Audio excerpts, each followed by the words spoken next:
E aí, pessoal? Então, estamos de volta aí. Estão conseguindo me ouvir? Então, sim. Beleza. Vou mais uma vez compartilhar minha tela aqui com vocês.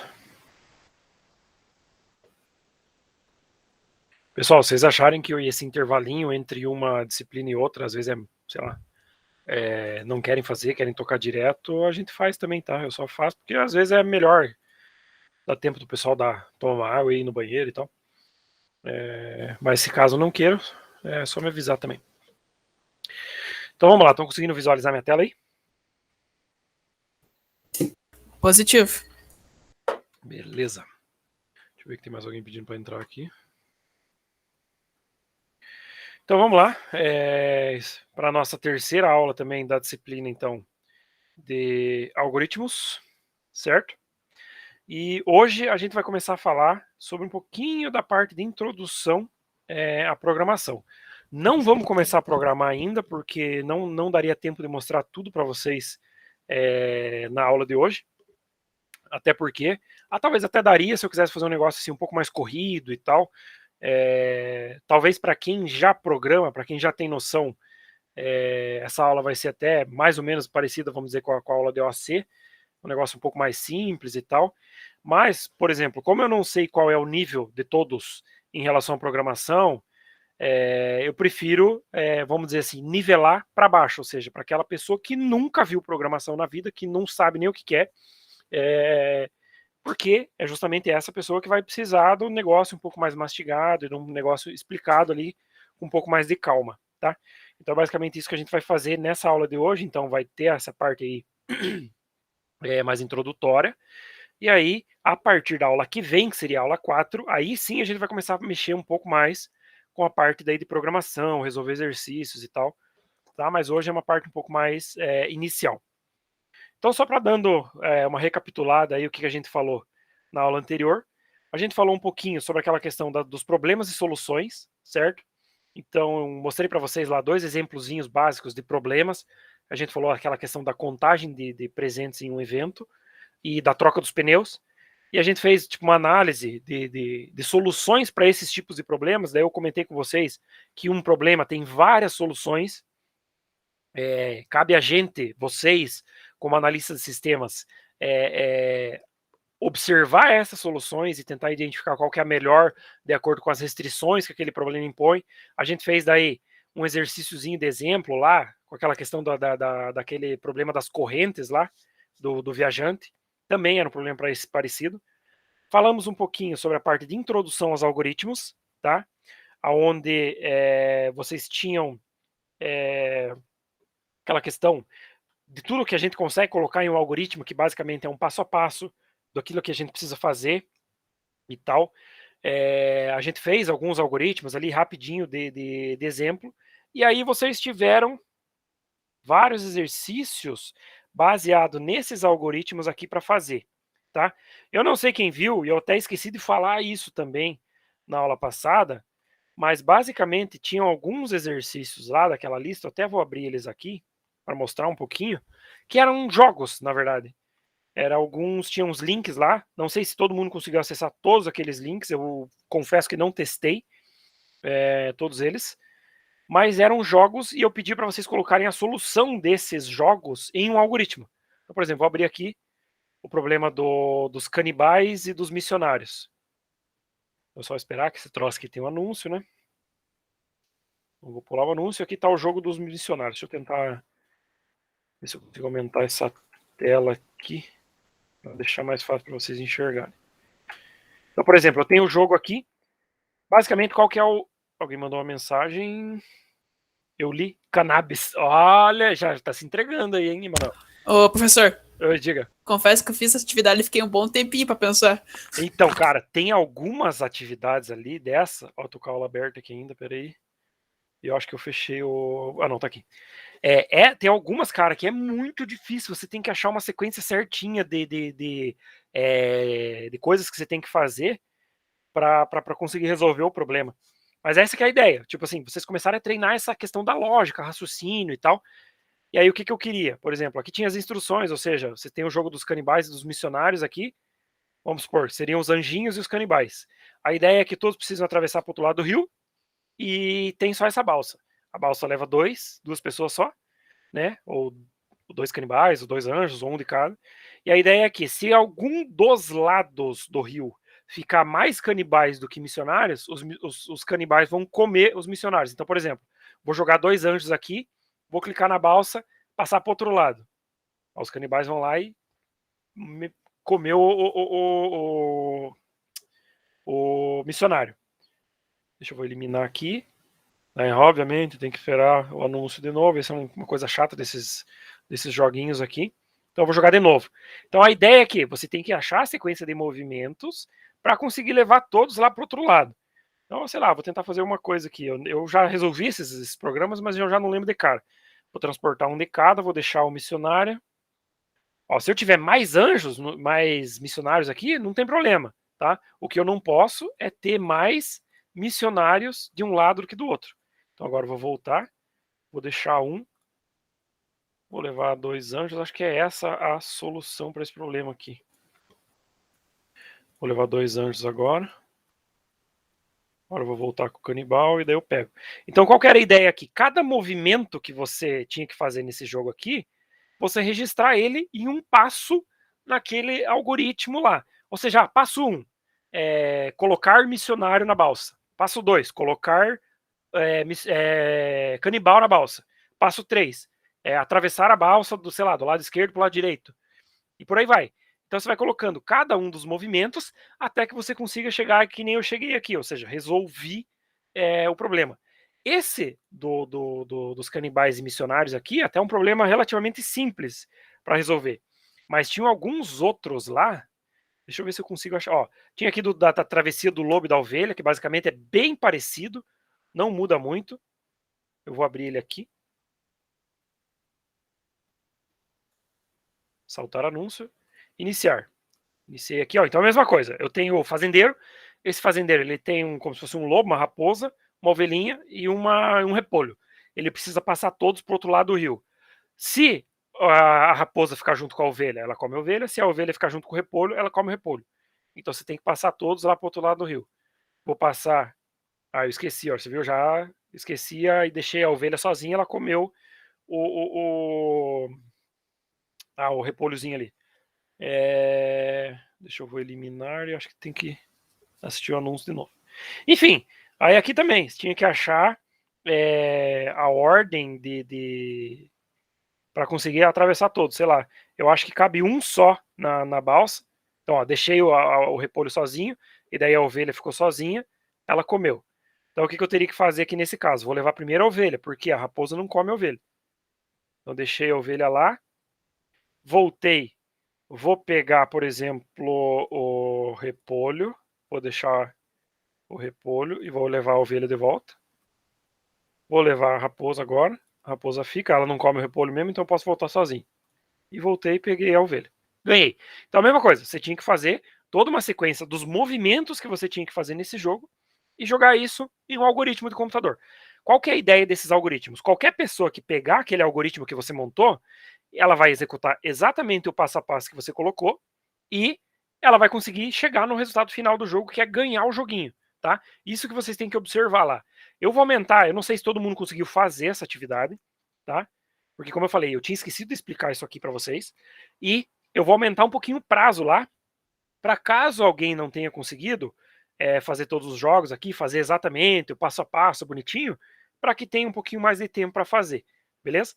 E aí, quem já conseguiu resolver, ótimo. Aí vai ter já a próxima lista de exercícios que eu vou passar a partir de hoje já para vocês. Aí, falando dos jogos, desses jogos aqui, eu acho que os dois mais chatos que tem para fazer, um deles é esse aqui, que é o cruzamento da ponte com a lanterna. Vou deixar ele carregando aqui. E o mais tenso para mim é esse último aqui, que é a travessia da família no rio. Talvez para alguma pessoa, algum outro jogo possa ter sido mais difícil do que o que tem aqui. Qual que é a ideia desse jogo da ponte aqui? Iniciar.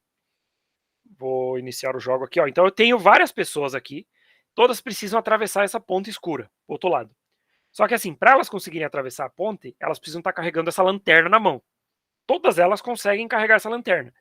Esse tempo que está escrito aqui em cima é o tempo que as pessoas levam para atravessar a ponte. No total, a gente tem 30 minutos. Então, por exemplo, eu vou selecionar essa idosinha aqui, ó, e o cara que corre aqui, que usa um só. Então, eles vão atravessar, ó. Pode ver que já descontou o tempo. Qual que é o tempo que descontou? Descontou os 12, porque é o tempo que a senhorinha aqui leva para atravessar.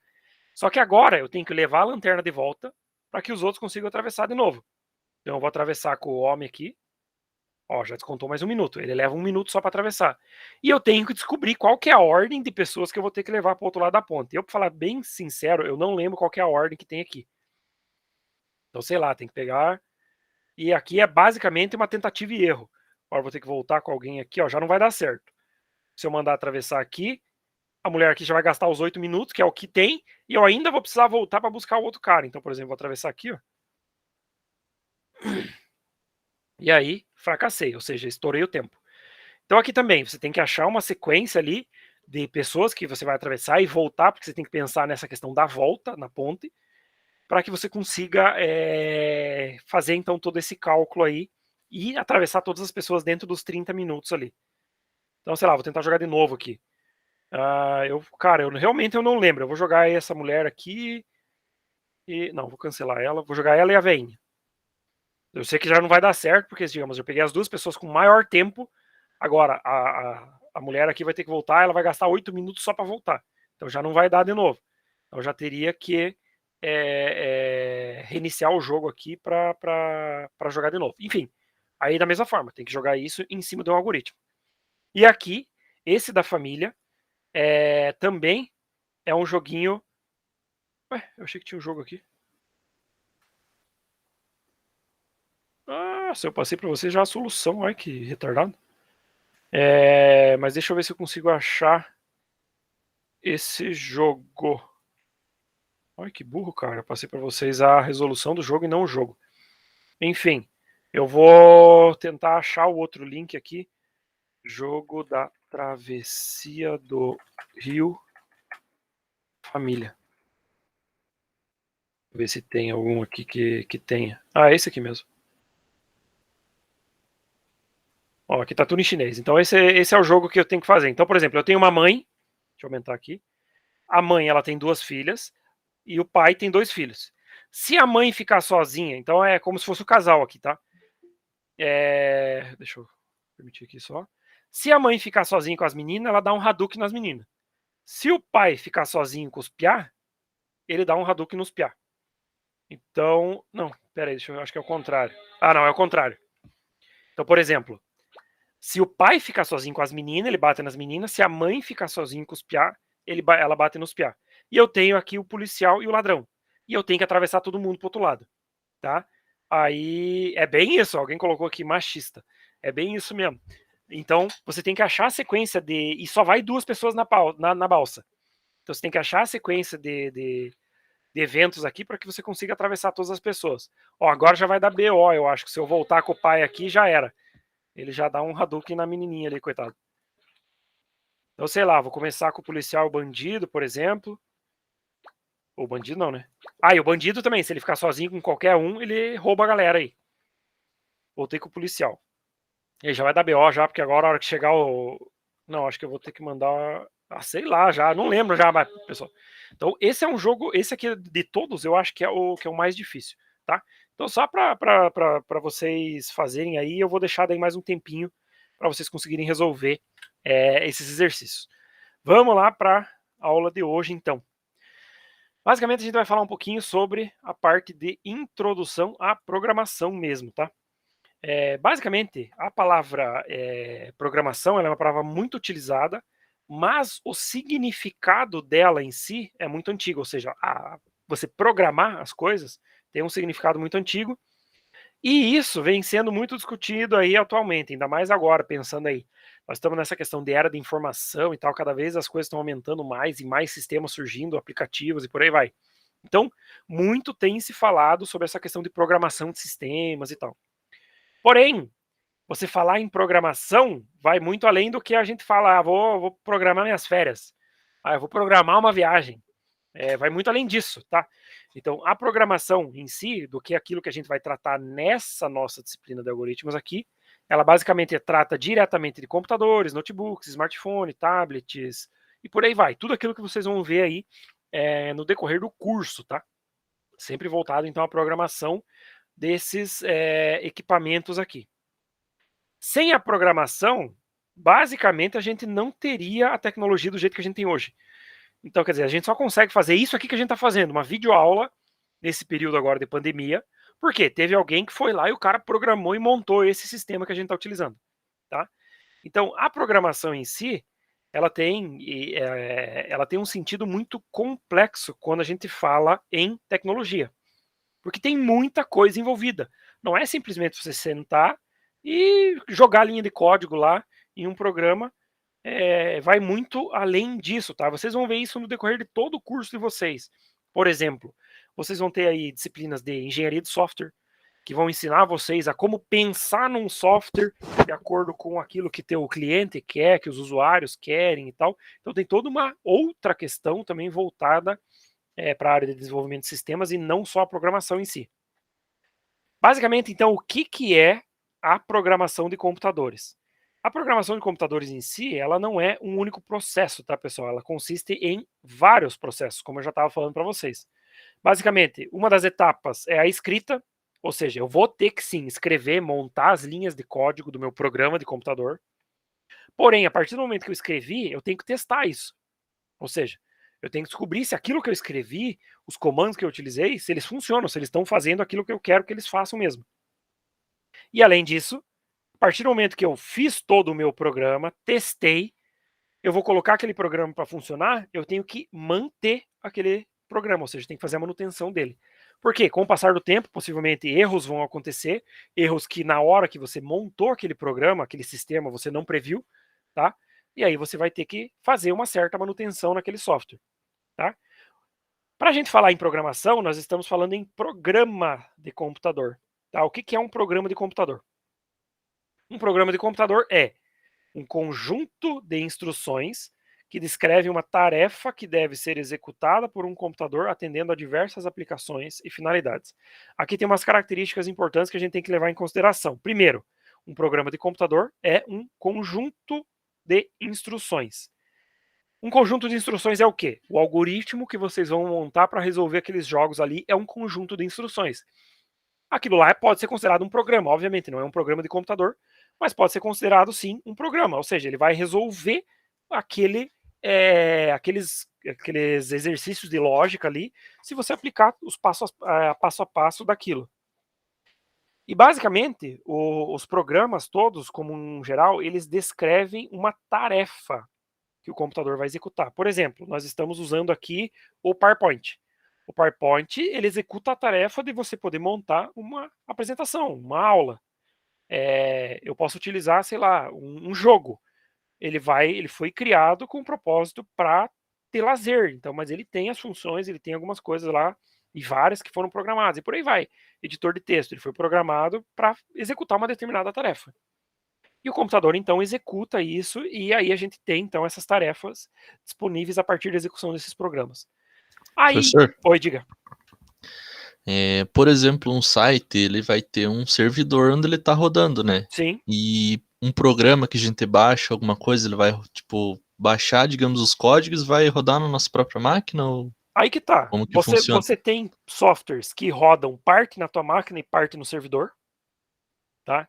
Então, por exemplo, quando você acessa, abre o teu navegador, você está acessando lá, por exemplo, sei lá, eu vou abrir aqui. Eu estou acessando o meu e-mail aqui, ó. Ou estou acessando o Google Class.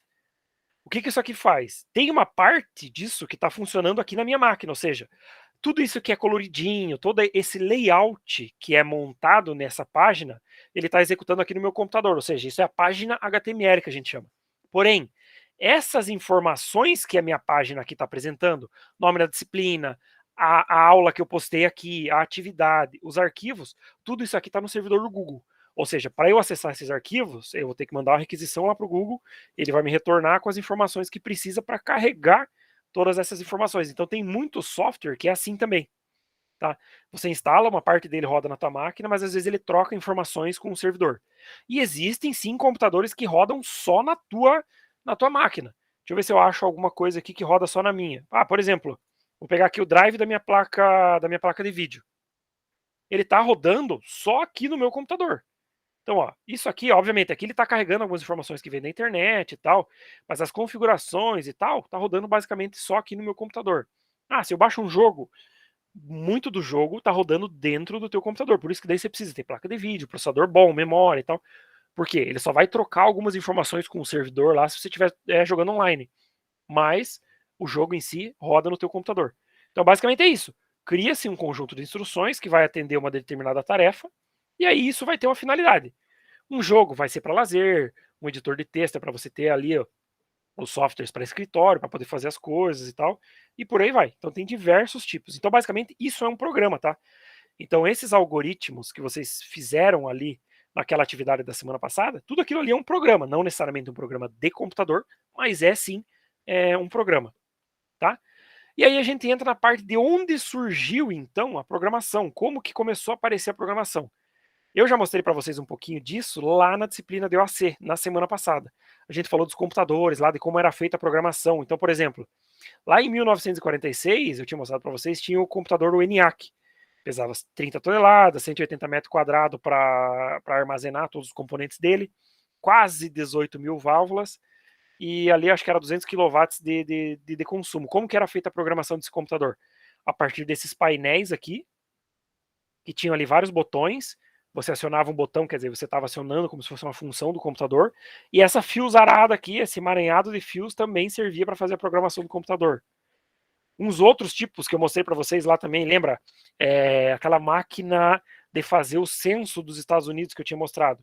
Ela utiliza cartão perfurado para fazer a programação. A programação de computadores também, muito dela nos primórdios, vamos dizer assim, foi feita a partir desse tipo de cartão perfurado aqui, ó. Entra o cartão perfurado, as partes onde tem esses furos estão ativando determinadas funções daquele computador, tá? E você utiliza isso para programar. Pensa a facilidade que devia ser para programar o computador fazendo furinho em papel, furinho em coisa. Devia ser um troço do capeta para conseguir programar. Muito diferente daquilo que a gente faz hoje, né? E aí, por incrível que pareça, o primeiro registro de programador que temos na história da informática, na verdade, é uma mulher. Lembra que eu falei para vocês lá na disciplina de organização que antigamente tinham muitas mulheres que trabalhavam na área da computação. E a que surgiu aí com essa questão da programação foi essa mulher aqui, a Ada Lovelace. Tá? Ela escreveu basicamente o primeiro programa que se tem registro. Era o programa utilizado na tal da máquina analítica de Charles Babbage, que é uma máquina precursora dos computadores atuais. Então vocês vão ter uma atividade ali depois, além de algumas atividades que vai ser voltadas mais para programação, mas de pesquisar o que era essa máquina e quem que era essa mulher aqui, porque obviamente não vai dar tempo da gente falar muito a fundo aqui. Mas é interessante saber que a primeira programadora, o primeiro registro de programa que se tem foi criado por uma mulher, tá? Aí a gente entra aqui numa analogia da programação para a gente analisar o que é considerado uma programação de baixo nível e uma programação de alto nível. Se vocês vão pesquisar sobre programação aí em outros livros e tal, muito se fala programação de baixo nível, programação de alto nível, ou linguagem de alto nível, linguagem de programação de baixo nível. Qual que é a diferença? Quanto mais alto o nível da linguagem de programação, mais abstrata é a forma de se programar. Ou seja, a ideia é que quanto mais alto, quer dizer, eu estou mais distante dos comandos realmente que meu computador lá estão executando, das instruções que eles estão executando. Então a analogia que se faz aqui é entre um carro, para a gente conseguir entender. Pensando em uma linguagem de alto nível, basicamente a gente pode imaginar como se fosse um carro automático. Ou seja, a programação de alto nível é o que é mais utilizado hoje em dia. É quase que a ideia, você entra dentro do teu carro, você liga, bota lá a marcha no D e sai fora. Você acelera, então o carro vai trocar as marchas para você. A única coisa que você precisa fazer é acelerar, frear e cuidar ali, virar e por aí vai. Mas a parte de troca de marcha, embreagem, esse tipo de coisa, que é uma parte mais física lá do carro, você não precisa cuidar. Por quê? O carro cuida para você. A ideia da programação aqui é a mesma coisa. Ou seja, você vai programar em alto nível utilizando comandos mais próximos da nossa linguagem. E aí, quem que vai cuidar dessa tradução, de jogar isso para a linguagem computacional, é o programa que a gente está utilizando, chamado de compilador. Tá? Ou seja, que faz a tradução do comando que a gente entende para o comando que o computador vai conseguir entender. Aí nós temos algumas linguagens de médio nível, tá? Que aí a gente pode imaginar as linguagens de médio nível como dizendo um carro de câmbio manual, ou seja, você vai ter que se preocupar um pouquinho lá com a embreagem, com a troca de marcha e tal. Então, esse tipo de programação, de linguagem, ela é utilizada por programadores de sistema, programadores de hardware, que tenham ali performance mais crítica, ou seja, a programação é mais voltada para a linguagem de computador, mas ainda não está 100% na linguagem de computador, tá? Ela está ali no meio. E aí, junto com isso, nós temos a linguagem de baixo nível. Linguagem de baixo nível a gente pode pensar aqui, a analogia é o mecânico. É aquele cara que ele escuta um barulhinho no carro, ele sabe, esse barulho aqui é o pistão que está encostando, está fazendo não sei o quê. Ele entende da mistura de combustível com ar que entra no motor e faz o carro ter a combustão e movimenta o carro e faz o carro andar. Então é o cara que entende o negócio completamente a fundo, ou seja, o cara que entende como que o computador funciona. Ele sabe as características lá mais próximas do hardware do computador, quais são realmente as instruções que o meu processador está executando, quais são as informações que ele está trocando com a memória. Por exemplo, um exemplo de linguagem que faz isso é essa aqui, ó, linguagem assembly. Ela é uma linguagem quase como linguagem de máquina, é muito difícil de se programar com ela. E aí é muito mais próximo daqueles zeros e uns, que é a linguagem básica que o computador entende, que eu falei um pouquinho para vocês na aula anterior ali, dos algoritmos não, das unidades de armazenamento. Ou seja, a gente chama isso, linguagem de baixo nível, quase como escovar bit. É um termo que a gente utiliza na informática, por quê? Está muito próximo da linguagem que o computador utiliza mesmo, que é a linguagem binária. E, obviamente, a programação disso é extremamente difícil. Nós, aqui na nossa disciplina, onde que a gente vai ficar? A gente vai trabalhar aqui em cima. Nós vamos trabalhar na linguagem de alto nível. Aí, daqui para baixo, aí você vai ter que procurar, possivelmente, outras formações, outros cursos, para você aprender linguagens de médio e linguagens de baixo nível, se você quiser. Mas tá, tudo aquilo que a gente precisa, ou que vocês vão precisar no curso de vocês, a gente vai aprender em linguagens de alto nível. Tá? Seguindo, aqui uma questão falando sobre... muita gente se pergunta, será que a programação é para mim? Será que desenvolvimento de sistemas é para mim? E eu coloquei algumas questões interessantes aqui, só para fazer vocês pensarem, vocês estão entrando no curso agora, você já pode começar a analisar isso aqui pensando se realmente essa área de programação é para você ou não. Tá? Então, a primeira questão é, quando a gente vai trabalhar com programação, uma pergunta que pode se fazer para ver assim, será que isso é para mim? Você é fascinado por quebra-cabeças lógicos e enigmas.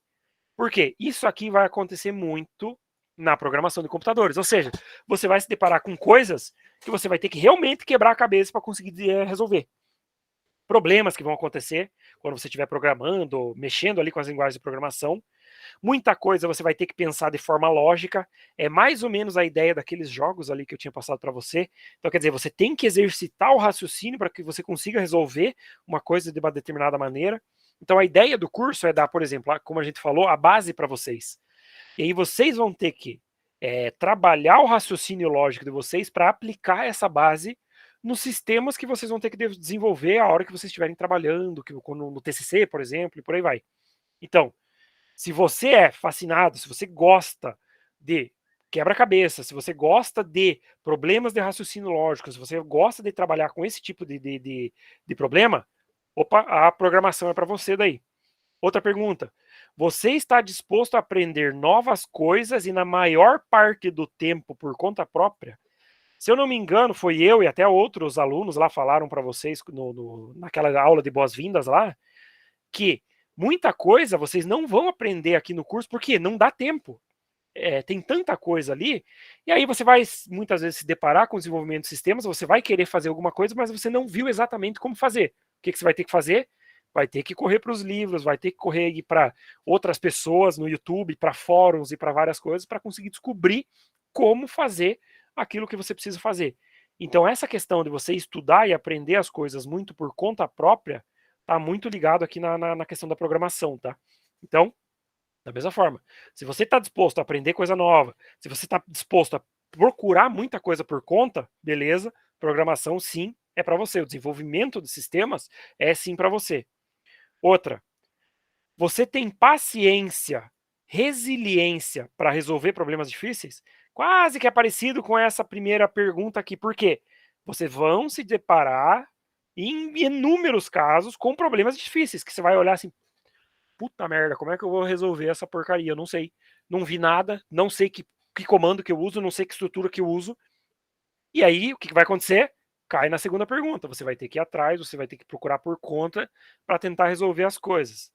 Mas, e isso exige muita paciência e resiliência, ou seja, você manter ali firme em cima daquela questão, porque você vai conseguir resolver, tá? Então, se a resposta para essa terceira pergunta aqui é sim, ok, a programação sim é para você.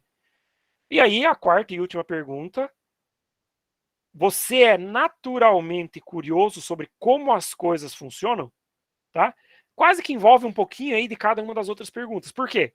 Muitas das coisas você vai ter que, como eu falei, vai ter que pesquisar por conta.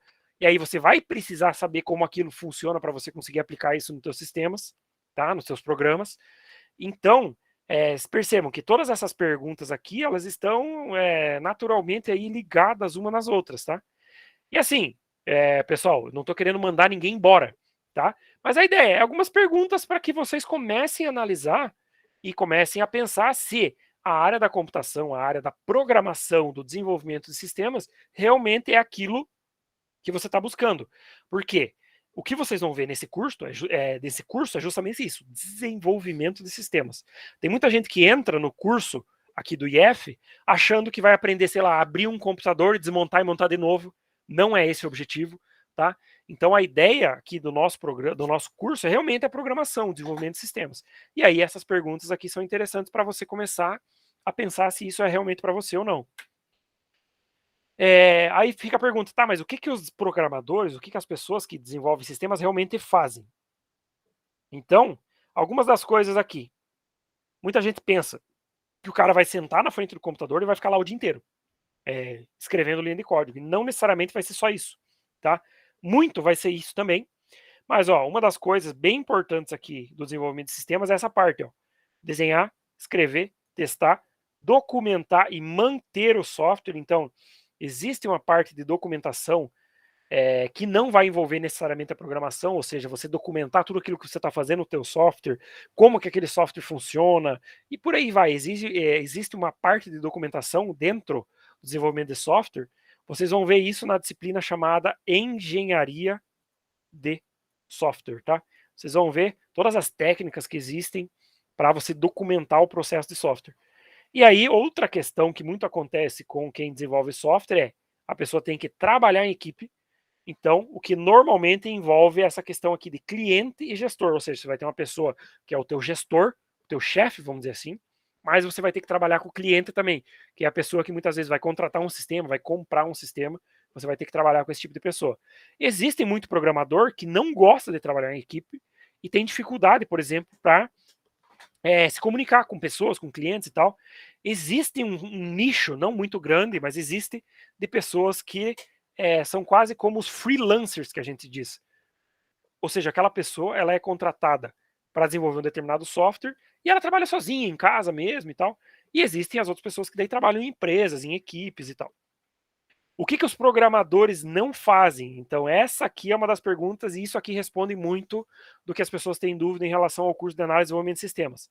O programador não arruma o seu computador e nem a sua conexão com a internet. Quem faz isso?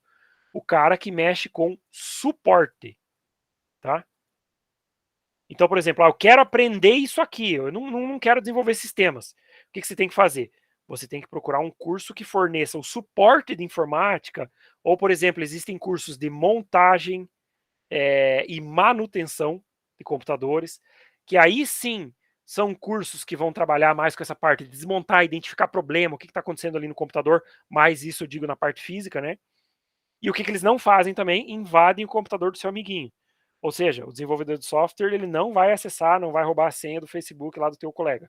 Ou daquela pessoa que você quer dar uns Hadouken aí. Tá? Apesar de que, para você conseguir fazer isso aqui, você precisa saber programação. Tá? Mas não é esse o objetivo principal. Certo? Algumas dificuldades da programação. Então, dificuldades que aí todo mundo que trabalha com desenvolvimento de sistemas passa durante a vida. Primeira delas, vontade de esmurrar a parede é completamente normal. Algumas vezes seu código não funciona como você achou que funcionaria. Ou seja, a ideia é, você vai sentar, você vai desenvolver teu código, você acha que você está fazendo uma coisa, mas daí na hora que você vai executar, você vê que não está fazendo. E você tenta resolver e não consegue. É aquele negócio, né, professor? Software é o que a gente xinga e hardware é o que a gente chuta. Exatamente, exatamente. Então, assim, muitas vezes é bem isso que dá aqui, dá vontade de você xingar todo mundo, dá vontade de você erguer o teu computador na bicuda, porque você não consegue resolver o problema. Então, isso aqui, cara, essa acho que é uma das coisas que mais acontece para quem programa. E daí o cara que vai ter que fazer, meu Deus do céu, o que eu fiz de errado no meu programa? E daí você vai pegar um programa gigantesco lá, cheio de linha de código, e você tem que descobrir onde é que está o teu problema. Muitas vezes os erros, eles não aparecem na cara, assim. Ah, ele sublinha a linha e te diz, aqui está teu erro. Não, teu programa está funcionando bonitinho, mas ele não está fazendo aquilo que você queria que ele fizesse. E aí você tem que ter aquela questão daquelas perguntas que eu coloquei aqui. Você vai ter que ter a resiliência e a paciência para analisar tudo e descobrir aonde está o erro. Outra coisa, de vez em quando haverá pouquíssimo tempo e você vai ter que trabalhar até tarde para alcançar o prazo. Isso aqui acontece muito, eu acredito também. Você vai ter lá um determinado sistema para desenvolver, e você vai desenvolvendo, mas o prazo vai chegando e você não está conseguindo evoluir. Isso aqui acontece muito por causa desse primeiro problema aqui. Muitos problemas vão surgindo e aí você vai perdendo tempo para tentar resolver eles. Então entra também naquela mesma questão, resiliência, paciência e por aí vai. Terceira, consertar e manter o código de outras pessoas. Isso aqui também acontece muito, principalmente para quem trabalha em empresa. Tá? Você vai entrar numa empresa, você vai ter que cuidar de programas que foram feitos por outras pessoas, e vocês vão ver, e conforme vocês vão aprendendo a programação, você vai criando o teu jeito de programar, a tua forma de fazer as coisas. E todo programador tem isso, cada pessoa tem o seu jeito ali de fazer as coisas.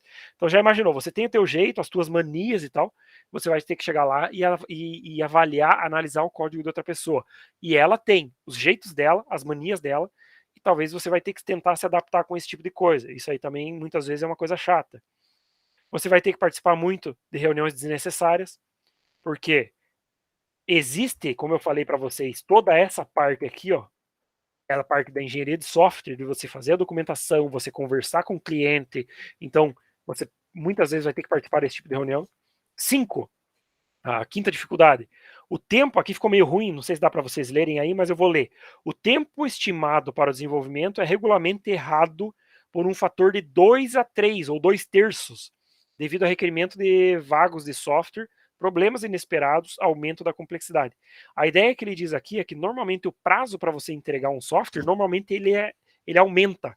Por quê? Você vai encontrando problemas no meio do caminho e você vai ter que ir estendendo esses prazos aí para entrega.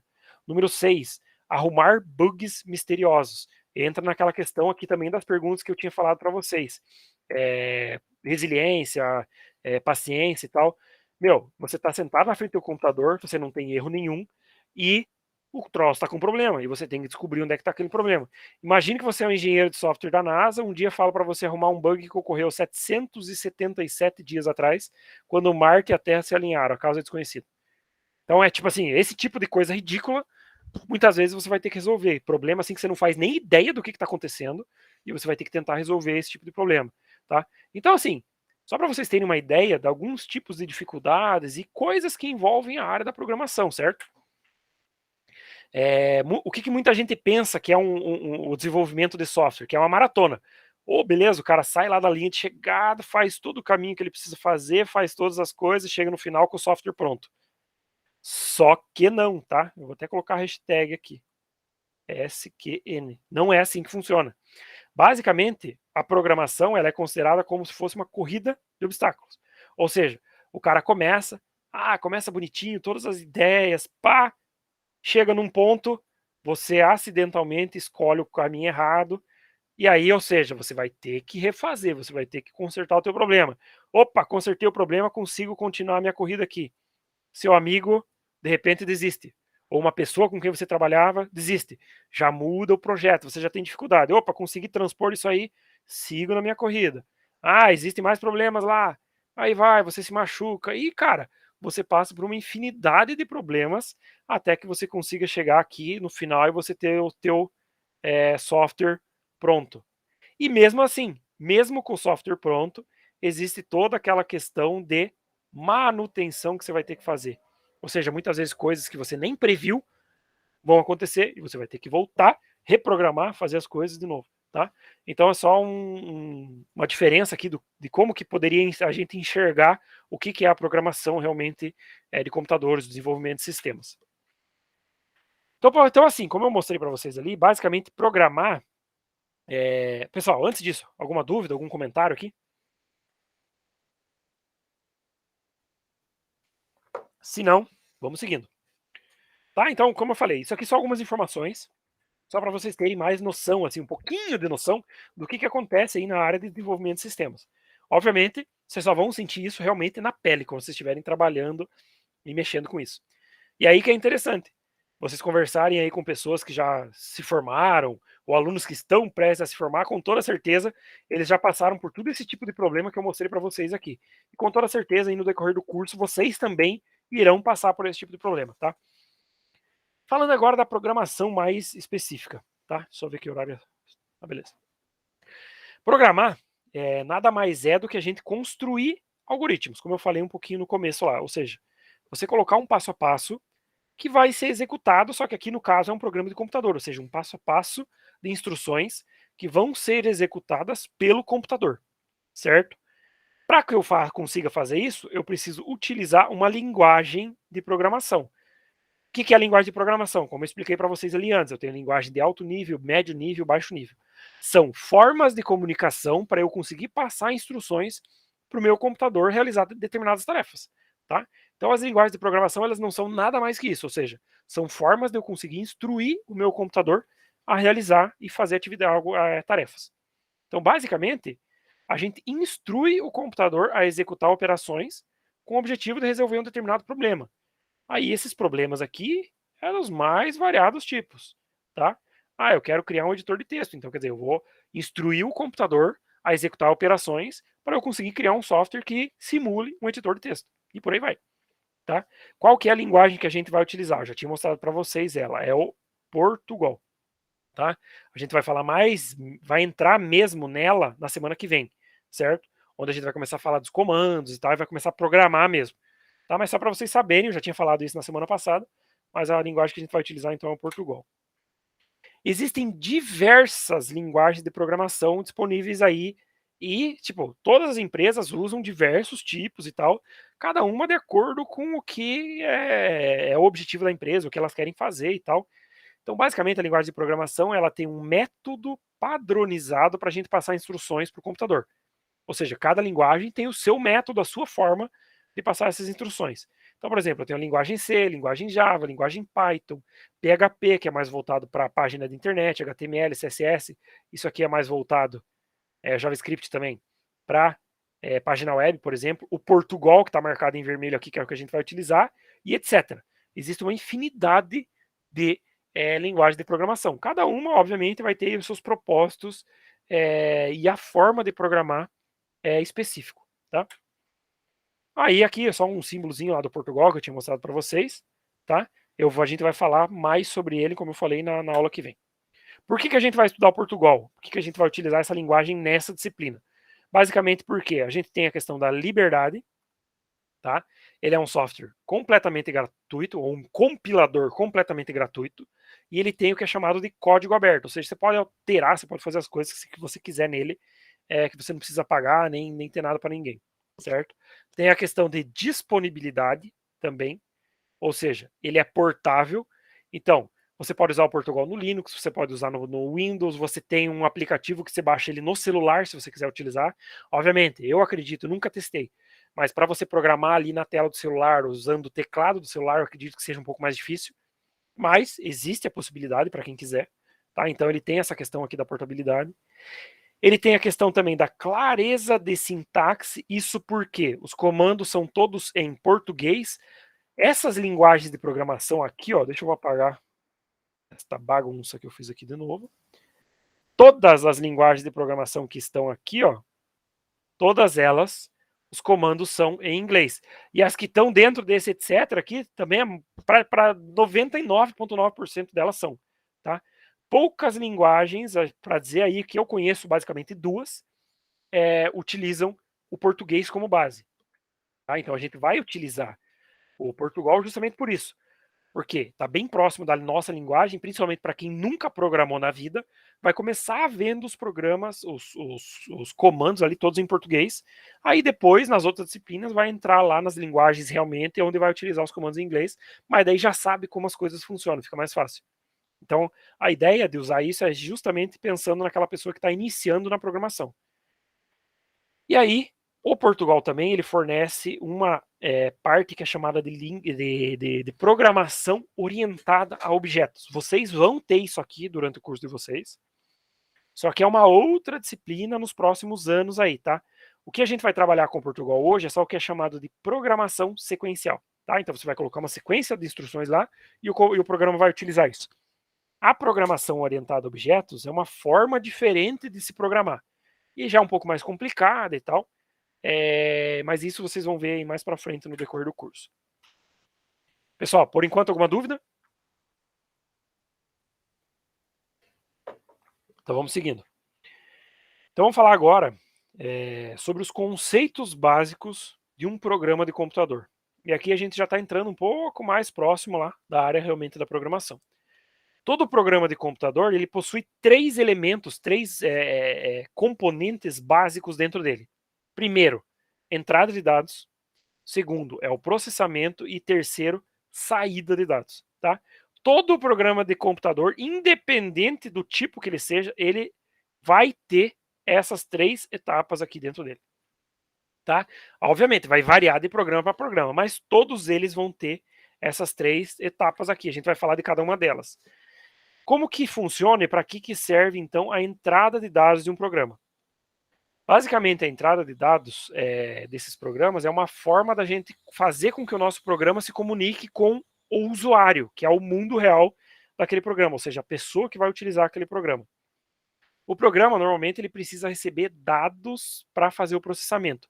É a mesma ideia da receita de bolo, por exemplo. Se você vai fazer uma receita de bolo, você tem que ter lá farinha, manteiga, chocolate, leite, ovo e por aí vai, tá? Todos os ingredientes para você fazer aquela receita de bolo. Se você não tiver um ingrediente, você não vai conseguir realizar aquela receita exatamente como ela é. Um programa de computador é exatamente a mesma coisa.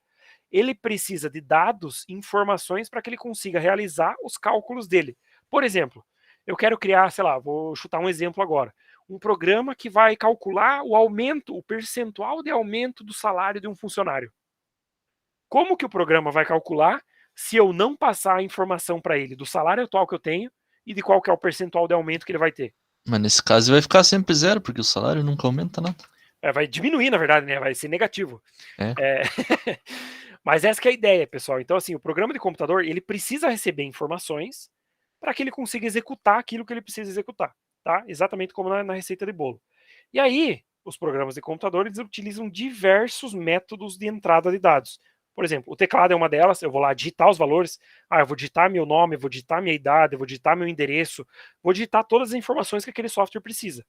O mouse também serve. Eu vou marcar um checkbox lá, por exemplo, vou marcar a cidade que eu moro, o estado que eu moro, vou clicar no botão, vou fazer algumas coisas. Isso tudo serve como entrada de dados também. Por exemplo, eu tenho um método de entrada de dados com o leitor de código de barras. No mercado é usado isso. Então, como que no mercado eles vão calcular o somatório da tua compra se você não receber os dados dos produtos que você está comprando, tá? E isso é feito através do leitor de código de barras. Então, cada código de barra, ele é um produto que você está comprando. Ele passa isso para o sistema e o sistema vai contabilizando os valores desses produtos. E aí, no final, você tem a somatória total. Existem programas que recebem arquivos de texto como entrada. Então, você já tem um arquivo pronto lá com várias informações. O programa lê essas informações e aí você tem a entrada de dados e por aí vai. Tem diversas formas aqui de fazer a entrada, Tá? O que tem que ficar claro? Todo programa de computador ele precisa da entrada de dados para que ele consiga funcionar. Então, quando um programa recebe esses dados aqui a partir da entrada de dados, ele precisa guardar essas informações em algum lugar. Tá? Então, por exemplo, voltando naquele exemplo que eu comentei para vocês, eu quero criar um programa que vai calcular o salário de um funcionário a partir de um determinado percentual de aumento. Eu preciso armazenar em algum lugar esse valor do salário dele atual e o valor do percentual de aumento que ele vai ter. Tá? Aonde que isso fica guardado normalmente nesses programas de execução? Normalmente isso vai para a memória RAM do computador. Por quê? Como o meu programa está em execução, ele sempre troca informação entre processador e memória RAM. Então os dados desses nossos programas são armazenados na memória do computador. E basicamente, como eu falei, então, a memória RAM serve para a gente carregar esses dados e eles são utilizados lá, todos os programas que a gente instala no nosso computador e eles estão sendo executados, eles utilizam a memória. Então, por exemplo, vou pegar um exemplo aqui. Vou abrir o gerenciador de tarefa do meu PC, desempenho, aqui eu tenho a minha memória. Ó, eu tenho 16 GB de memória e eu estou confirmando aqui, ó, eu tô basicamente 5.8 GB em uso. Ou seja, todos os programas que estão rodando no meu computador agora estão utilizando 5.8 GB. E eu tenho 10.1 disponíveis para uso. Então essa que é a ideia. Todos os programas utilizam a memória RAM para guardar informações. Tá? E, como é memória RAM, isso só fica salvo lá enquanto o meu computador está ligado, ou seja, enquanto os meus softwares estão executando. Desliguei o computador, todos aqueles dados são removidos e são apagados da memória RAM. Tá? Então, ou seja, esses dados eles têm que ir para a memória RAM. Basicamente, a memória RAM do computador ela funciona como um armário cheio de gaveta, onde cada uma dessas gavetas eu consigo armazenar alguma coisa lá dentro, eu consigo armazenar alguma informação, um dado. Então, essa gaveta, ela guarda. Então, por exemplo, eu tenho como se fosse um gaveteiro para guardar roupa. A gaveta 1 eu guardo uma camisa, a gaveta 2 eu guardo uma calça, a gaveta 3 eu guardo uma bermuda. Percebam que eu tenho um único item por gaveta. Tá? Então, na primeira gaveta eu tenho só uma camiseta, na gaveta 2 eu tenho só uma calça, na gaveta 3 eu tenho só uma bermuda. A memória do computador é exatamente a mesma coisa, ela guarda uma única informação, um único dado. Tá? Então, e aí como que o computador consegue acessar então esses dados da memória, essas gavetas? Cada uma dessas gavetas de memória, ela possui o que a gente chama de endereço. É a mesma coisa que você na tua casa. Você tem um endereço, se você quiser fazer uma compra na internet, por exemplo, você vai lá, compra o teu produto e você bota o endereço. Rua tal, número tal, bairro tal, cidade tal. E aí você vai receber a tua compra lá, o produto que você comprou. A memória do computador é exatamente a mesma coisa, só que cada gavetinha de memória, ou seja, cada espaço de memória que a gente tem, ela tem um endereço de memória lá dentro. E essa aqui é a forma de representação desses endereços de memória. É um arquivo hexadecimal com 1, 2, 3, 4, 5, 6, 7, 8, 9, 10 dígitos ele tem. Tá? Um dígito em hexadecimal. Então perceba, ele mistura letra com número aqui. Então isso aqui é como se fosse um espacinho de memória onde eu posso armazenar um valor lá. Por exemplo, meu nome. Isso aqui é uma gaveta de memória onde eu vou poder armazenar o meu endereço. Terceira gaveta de memória é onde eu posso armazenar a minha idade. E por aí vai. Tá? Cada gavetinha ela guarda uma única informação. Ou seja, para o computador, para os nossos programas conseguirem acessar os dados, eles precisam saber esse endereço de memória aqui. Tá? Você já imaginou você montar um programa de computador e você ter que saber esses números aqui para você conseguir saber os espaços onde você vai guardar a informação na memória do computador, as informações que o teu programa precisa? Na verdade é um negócio absurdo, não teria como. Ninguém consegue gravar, eu acho, ou muito pouca gente vai conseguir gravar esses códigos aqui do jeito que eles são. Então aí foi criado uma forma, aí nós estamos falando das linguagens de alto nível, tá? Foi criada uma forma para substituir esses endereços aqui, ou seja, para que eu não precise guardar esse tipo de endereço, foi criadas então as variáveis, que são chamadas variáveis da programação. Tá? O que essa variável faz? Ao invés de eu utilizar esse endereço aqui, ele transforma isso em um nome. Tá? E aí, esse nome ele é associado a um endereço. Tá? Então, esse nome vai receber um desses endereços aqui dessa tabela, por exemplo. E aí, esse nome representa um espacinho de memória que a gente vai ter dentro da memória do computador para guardar informações. Ou seja, é como se você estivesse nomeando a gaveta onde você vai guardar essas informações. Então, é essa ideia aqui. Ó. Então, você tem os espaços de memória, e aí, ao invés de eu gravar esse endereço aqui, eu dou um nome para aquele endereço. Aqui estão os nomes, a variável 1, variável 2, variável 3, variável 4. A cada uma dessas variáveis é associado o endereço de memória para ela. Então, eu como programador, eu não sei o endereço, eu só sei o nome da variável, e a linguagem de programação que eu utilizo é a responsável por fazer essa associação aqui.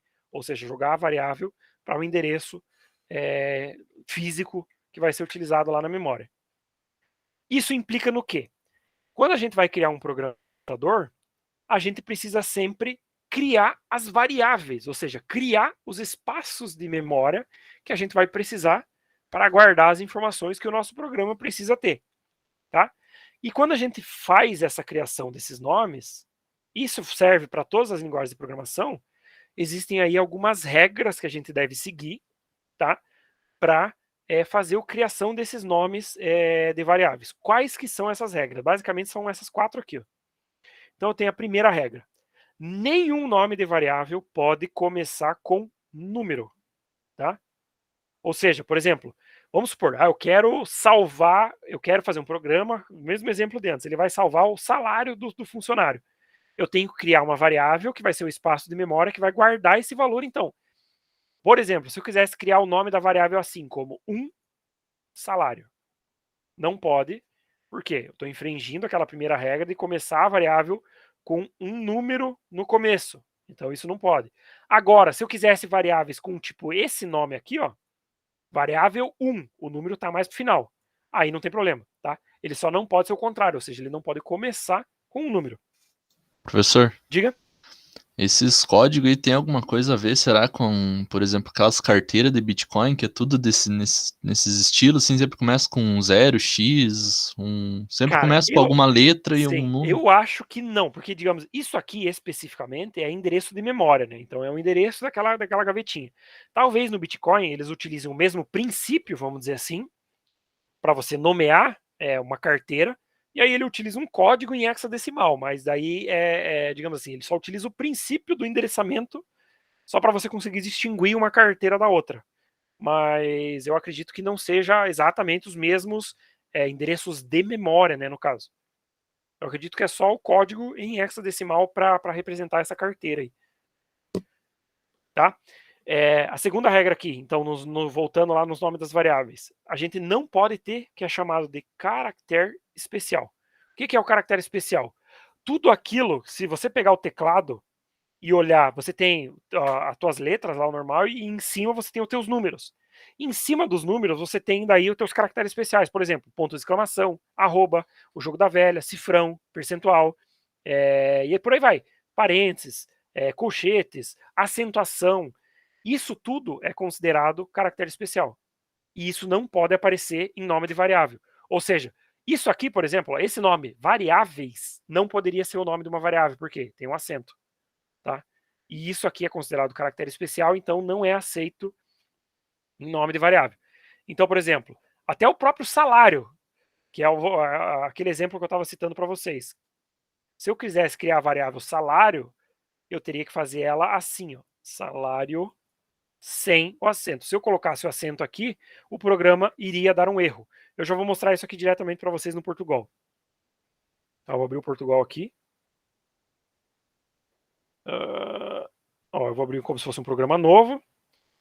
Eu já vou explicar para vocês como faz essa criação de variáveis, mas todas elas têm um tipo, mas aqui eu vou colocar o nome. Ó. Se eu quisesse colocar salário. Ó, coloquei o nome da variável e coloquei com acento. Percebam que ele já sublinhou em verde aqui e já, não sei se vocês enxergam, mas ele está com uma linhazinha vermelha aqui embaixo. Se eu deixar meu mouse parado aqui em cima, ó, a expressão A com acento não é esperada nesse local. Remova a expressão para corrigir o problema. Ou seja, ele identificou um erro no nome da variável. Se eu quiser criar a variável com um número no começo, então salário. Ó, mesmo erro de novo. A expressão 1, ou seja, o caractere 1, não é esperado nesse local e ele pede para eu tirar para corrigir o problema. Então, quais são as outras regras aqui? Eu não posso ter espaço em nome de variável, tá? Então, se eu quiser criar um nome grande, por exemplo, salário inicial, ou eu tenho que fazer tudo junto, ou eu tenho que separar com underline. Vamos mostrar isso aqui no Portugal. Por exemplo, se eu quisesse criar a variável salário inicial, eu não posso fazer assim, ó. Salário inicial. Vejam, ele identificou um erro no inicial. Se eu deixar meu mouse aqui em cima, essa expressão não faz sentido se ela estiver sozinha no código. Ou seja, ele está identificando que tem algo solto ali, e isso, para o compilador, ele não entende o que é. Ou seja, se eu quisesse criar esse nome de variável, ou tem que ser junto, opa, agora deu certo, ou tem que ser com underline aqui, ó. Tá? Daí ele identifica como junto. Se eu colocar traço também, acho que ele dá erro. Ó, o traço ele não aceita. Tá? Então, mais uma regrinha para a criação de nome de variável. Outra regra, eu não posso utilizar palavra reservada. O que é a palavra reservada? Toda linguagem de programação, ela tem os seus comandos, que é aquelas instruções que eu falei que a gente vai passar para o computador para ele fazer determinadas tarefas. Por exemplo, aqui no Portugal, ó, essa palavra aqui, programa, é uma palavra reservada. A palavra função é uma palavra reservada. Eu vou abrir um programa pronto aqui já, quer ver? Sei lá, vou pegar a subrotina aqui. Ó, função é uma palavra reservada. Essa palavra para é uma palavra reservada. Palavra real é uma palavra reservada. Elas sempre aparecem com uma cor diferente. Tudo aquilo que é branco, ó, é palavras que foram criadas pela pessoa que montou esse programa aqui. Comando escreva é um comando que tem uma palavra reservada. Por aí vai. São palavras, são comandos. Então, por exemplo, ó, vamos colocar aqui. Eu quero criar inteiro função. Opa, ó, ele sublinhou em vermelho. E se eu colocar aqui, o nome de variável não foi informado, ou seja, eu coloquei como sendo o nome de uma variável, mas ele não identifica por quê. É uma palavra reservada e já está aqui em cima. Tá? Então, toda linguagem de programação tem as suas palavras e a gente não pode utilizá-la como nome de variáveis. Então, aqui alguns exemplos. Ó. Nomes aceitos, nomes de variáveis que são aceitos e nomes que não são aceitos. Então, ó, nomes aceitos, eu vou colocar aqui em azul. Então, ó, eu tenho quantidade, ele pode começar com letra maiúscula, não tem problema, tá? Então, percebam, não começa com número, ok? Não tem caractere especial, não tem espaço e não é uma palavra reservada. Teste, a mesma coisa. Número, a mesma coisa. Ó, o exemplo do salário inicial que eu passei para vocês. Valor 1. Então, percebam, o número está no final, ou ele pode aparecer até no meio também, não tem problema. Aí ele só não pode aparecer aqui, no começo. E por aí vai, tá? Agora, alguns exemplos de variáveis que não são aceitos, variáveis em vermelho. Número com acento, ele não aceita, ele vai ferir ali a regra 2. Valor inicial, está com um intervalo aqui no meio, está com espaço, então viola a regra 3. O salário aqui, percebam que foi trocado aqui o arroba no lugar do A, viola a regra 2 também. Aqui, número, viola a regra 1, ou seja, estou começando ela com um número. E por aí vai, tá, pessoal? Então, são alguns características. Isso aqui vocês sempre vão ter que ter em mente a partir de hoje, porque a partir do momento que a gente começar a programar de verdade, a gente vai ter que montar as variáveis, criar elas, tá? Lembrando, elas são aquele espaço na memória, daí onde a gente vai guardar a informação, e elas seguem essas regras aqui para a gente fazer a criação, certo? E aí, ainda falando das variáveis, todas as variáveis elas possuem um tipo. O que é esse tipo? Esse tipo, ele basicamente, ele se refere ao tipo de informação que ele vai armazenar na memória. Então, ou seja, além de eu criar o espaço na memória, eu tenho que indicar para o computador que tipo de valor que eu vou guardar lá dentro. Ah, é um caractere? Ah, é uma string que a gente chama, que é para salvar nome, endereço e tal? É um valor inteiro? É um valor real? E por aí vai. Tem alguns tipos de variáveis que vão indicar o tipo de informação que ela pode armazenar. Então aqui estão os tipos que são utilizados no Portugal e também em outras linguagens de programação. Basicamente, os tipos de variáveis entre uma linguagem de programação e outra não mudam, tá? Então, primeiro tipo é o caractere, tá? O que esse tipo de variável aceita? Ele aceita um único caractere. Por exemplo, a letra A, a letra B, um número, 9. Ele vai aceitar um único caractere, um único valor lá dentro, tá? Aí eu tenho outro tipo de variável que é a cadeia. O que a cadeia aceita? Ela aceita agora um conjunto de caracteres, que é chamado de string. Ou seja, é nesse tipo de variável aqui que eu consigo armazenar o nome de uma pessoa, que eu consigo armazenar um endereço, que eu consigo armazenar o nome de uma cidade, um estado, o nome de um país, e por aí vai. Ou seja, texto, tá? É o tipo de variável que aceita texto, enquanto esse aqui aceita um único caractere. Aí eu tenho o tipo de variável também inteiro. Basicamente, como o próprio nome diz, ele só aceita valores inteiros, e aqui é valor mesmo, número, tá? Então todos os valores que eu colocar aqui são do tipo inteiro. Aí eu tenho também a variável real, que aceita, então, que já é os valores reais. Qual que é a diferença? Valor inteiro não tem casa decimal. Valor real, ele tem casa decimal. Tá? Então são valores com vírgula que ele aceita aqui. Por que eu tenho essa diferenciação entre variáveis do tipo inteiro e variáveis do tipo real? Por quê? O tamanho, o espaço que uma variável inteira, um valor inteiro utiliza na memória é diferente do espaço guardado por um valor real. Por quê? Tem toda a parte da casa depois da vírgula, e isso significa eu ter mais espaço na memória, porque eu vou ter que armazenar mais dígitos. Tá? Então sempre tem essa diferença entre variável inteira e variável real. E aí eu tenho também as variáveis do tipo lógico. Esse variável do tipo lógico aqui basicamente serve para a gente fazer verificações, ou seja, ela só aceita dois valores, que é falso ou verdadeiro. Então isso a gente vai ver mais lá para frente na programação, quando a gente entrar no que é chamado de desvios condicionais, ou seja, a gente vai impor condições no nosso programa e daí a gente vai ter que ver se essas condições são falsas ou se elas são verdadeiras. Tá? Em alguns casos a gente pode usar variável lógica para fazer isso. Como eu falei, está escrito aqui, mais à frente a gente vai ver mais sobre essas variáveis aqui. Já adiantando para vocês, percebam que na hora de eu criar as variáveis aqui no Portugal, o que eu faço? Eu tenho que colocar primeiro o tipo e aí depois o nome da variável. Então, por exemplo, quero criar uma variável do tipo inteira. Então eu vou colocar comando inteiro, percebam que ele fica em azul. E agora eu vou colocar o nome da variável. Por exemplo, valor 1. Valor 1. O que isso indica? Vejam que aqui no canto ele tem uma tabela. Eu criei uma variável valor 1 e ela é do tipo inteiro. A partir do momento que eu dou o tipo de uma variável, ela só aceita receber valores daquele tipo. Ou seja, se eu tentar, vou apagar tudo isso aqui. Se eu tentar criar uma variável, ou melhor, se eu criar uma variável do tipo real, ou melhor, vamos um exemplo mais clássico. Criei uma variável do tipo inteira. E na hora de eu armazenar o valor dela dentro de uma variável dessa, eu colocar um valor com vírgula, ele vai dar um erro. Por quê? Ele está esperando receber somente valores inteiros e eu mandei um valor real, ou seja, um valor que tinha casa decimal. Ele vai identificar esse erro e o programa vai encerrar a execução dele. Por quê? Existe um tipo de problema ali que aconteceu, que é o tipo da variável. Então, por exemplo, cada variável que eu criar, eu tenho que dar o tipo para ela. Tá? Aí a ideia é que variáveis do mesmo tipo eu consigo colocar na mesma linha aqui do Portugal. Então, por exemplo, se eu quisesse criar mais variáveis do tipo inteiro, o que eu faço? Separo por uma vírgula. Vírgula, valor 2, valor 3, valor 4, e por aí vai. Independente da quantidade de variáveis que eu quero criar aqui. Percebam aqui no lado, ó, ele criou todas as variáveis, todas são do tipo inteiro, e eu fiz isso tudo em uma única linha. Agora, se eu quiser criar uma variável de outro tipo, aí eu preciso de uma linha nova. Dei um enter ali. Eu quero criar um real. Real, sei lá, V1. Deu a variável, perceba aqui do lado, mudou a cor.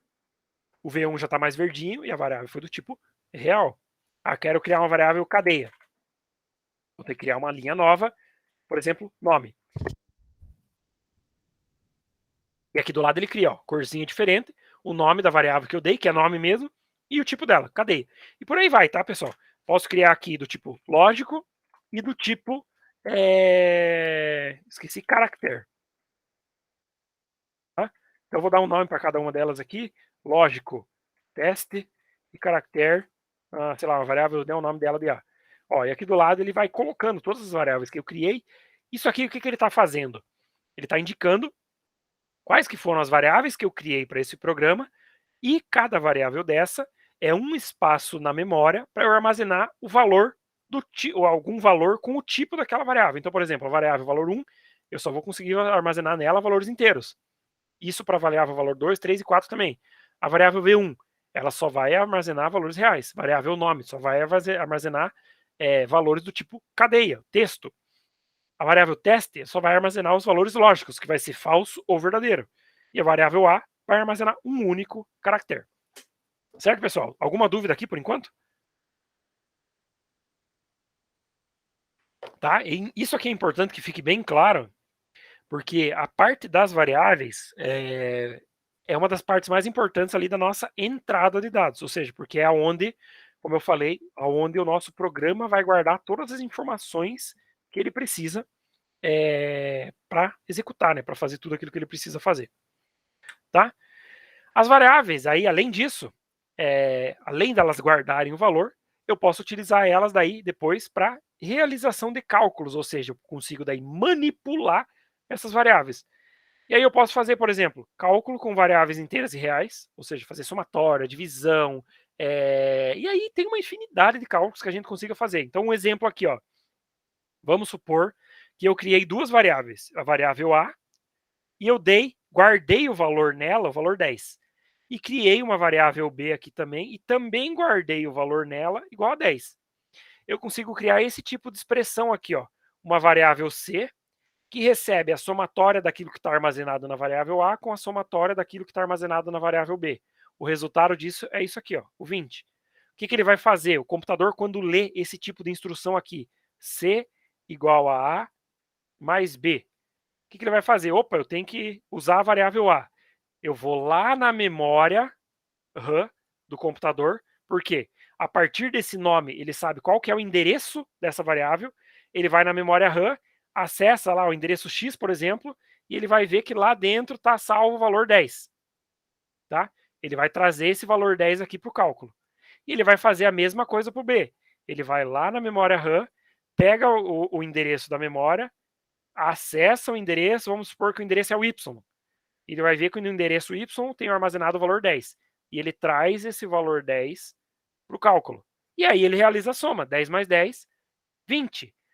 Aí o resultado deu a 20, o que ele vai ter que fazer? Ele vai ter que guardar esse 20 nessa variável C aqui. O que ele vai fazer? Ele vai pegar a variável C, vai lá na memória do computador, vai pegar o endereço dela, vamos supor que o endereço é o Z. Tá? O que ele vai fazer? O resultado do cálculo deu 20, esse 20 vai ser guardado nesse endereço aqui. Então, ou seja, ele vai receber o valor 20. Ficou emaranhado aqui, mas é mais ou menos essa ideia que o computador faz. Outra coisa que o PC pode fazer também é realizar a concatenação, que a gente chama, que é fazer como se fosse a somatória de variáveis do tipo cadeia. Vamos supor, eu criei uma variável A do tipo cadeia e salvei nela o nome João. Gravei a variável B e na variável B eu salvei o texto da Silva. E eu fiz essa expressão aqui, ó, C igual a A mais B. Só que percebam, agora aqui embaixo eu não estou trabalhando mais com variáveis do tipo inteiro ou real. Eu estou trabalhando com variáveis do tipo cadeia. O que o PC vai fazer aqui? A mesma coisa. Ele vai pegar aquela expressão C igual a A mais B. E aqui vamos supor que eu tenho a minha memória RAM. Tá? Mais uma vez, então, vamos explicar. O que ele vai fazer? Eu tenho que somar A mais B. Então ele vai ter que pegar o A, vai ter que acessar a memória, ver qual que é o endereço da variável A. Ele vai saber lá, sei lá, o endereço é X. Ele vai ver que lá dentro do X está salvo a palavra João. O que ele vai fazer? Vai trazer o João aqui para esse cálculo, vamos dizer assim.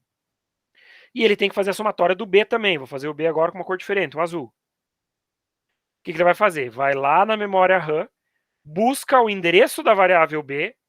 Vamos supor que o endereço é o Y. E ele vai ver que dentro do Y está salvo a frase da Silva. O que ele vai fazer? Pega esse da Silva e traz aqui para o cálculo. E agora ele faz a somatória disso. Só que como eu estou trabalhando com variáveis do tipo cadeia, a somatória desse tipo de variável, na verdade, é a junção dessas duas. O que isso vai fazer? Vou pegar uma outra cor aqui agora, o amarelo. Então, o C, ele vai receber o João e vai juntar com a palavra que está salvo na B, da Silva. Certo? A partir do momento que ele chegou no resultado desse cálculo, o que ele vai fazer daí? Ele vai pegar, deixa eu pegar uma cor diferente aqui, o preto. Ele vai pegar a variável C, vai acessar a memória RAM, vai descobrir qual que é o endereço da variável C, vamos supor que o endereço aqui é o Z, e ele vai salvar esse resultado aqui na variável Z. Então, o que vai ficar salvo lá? João da Silva. Tá? Então, basicamente, aqui dá para entender bem o que as variáveis fazem. Tá? Então, elas guardam todos esses tipos de informação na memória RAM, para que aí depois a gente consiga fazer essas manipulações aqui, e fazer cálculos, e fazer várias outras coisas. Certo? Alguns cuidados que a gente precisa ter quando a gente estiver trabalhando com esse tipo de manipulação aqui nas variáveis. Então, vamos supor que eu tenho uma variável aqui, ó. Deixa eu voltar para a cor vermelha aqui. Eu tenho uma variável do tipo A, e eu guardei ela inteira, tá? Ou seja, ela só aceita valores inteiros. E aí eu guardei nessa variável o valor 25. Tá? Junto com ela, eu tenho a variável B, também do tipo inteira, e eu guardei o valor 2. E eu criei uma terceira variável, que é a variável C, e também do tipo inteira. E agora que eu estou fazendo uma interação entre elas. Ó. O que eu estou fazendo nessa interação? Uma divisão. Ou seja, eu estou pegando o C, e ele vai receber a divisão do valor que está guardado na variável A, dividido pelo valor que está guardado na variável B. E aqui nós temos um problema, pessoal. Por quê? Ele vai fazer aquele mesmo esquema que eu já expliquei para vocês no slide passado. Ele vai na memória, vai buscar o valor, vai trazer, e aí ele vai realizar esse cálculo. Qual que é o cálculo? Deixa eu pegar o vermelho aqui de novo. 25 dividido por 2. Qual que é o resultado que vai dar esse cálculo aqui? Vai dar 12,5. Só que percebam, eu criei a minha variável aqui do tipo inteira, a variável C, que é quem vai receber a resposta. Qual que seria o resultado aqui nesse caso? Como eu criei uma variável inteira e eu fiz uma divisão e deu um resultado aqui quebrado, ou seja, deu um resultado que só poderia ser armazenado se a variável fosse do tipo real, que é o tipo de variável que aceita a casa decimal. O que o PC faz nesse tipo de caso? Ele ignora tudo aquilo que tem depois da vírgula, ou seja, ele ignora esse 0,5 aqui e ele vai guardar na variável somente a parte inteira. Ou seja, o resultado desse cálculo aqui seria C igual a 12. Tá?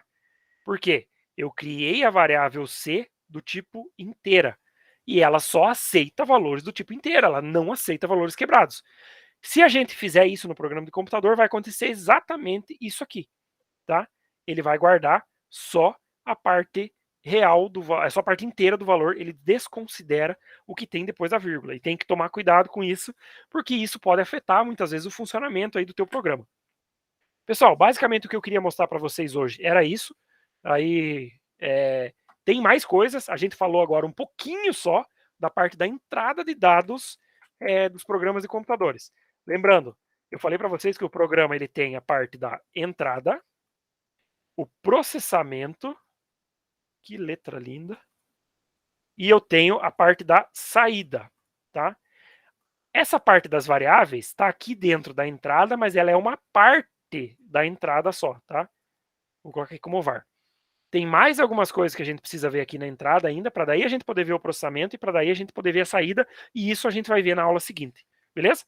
Pessoal, mais uma vez, alguma dúvida, alguma pergunta, algum comentário aí sobre o que foi explicado.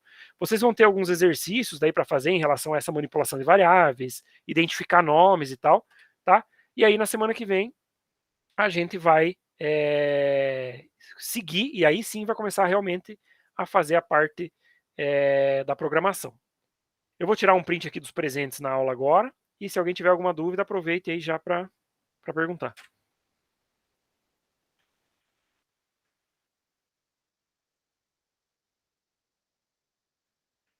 Tem dúvidas, pessoal? Então, beleza. Tirei o print aqui. Agradeço vocês aí pela participação. E